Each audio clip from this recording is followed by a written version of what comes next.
Good morning दोस्तों।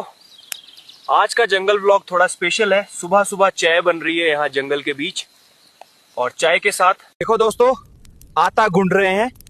Full पहाड़ी breakfast ready होगा आज। चाय और गर्मा गर्म परांठे।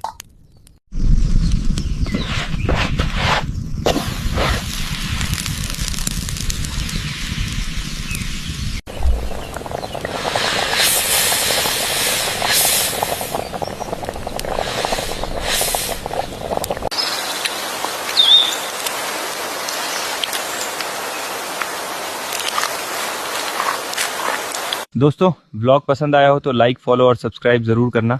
मिलते हैं नेक्स्ट व्लॉग में।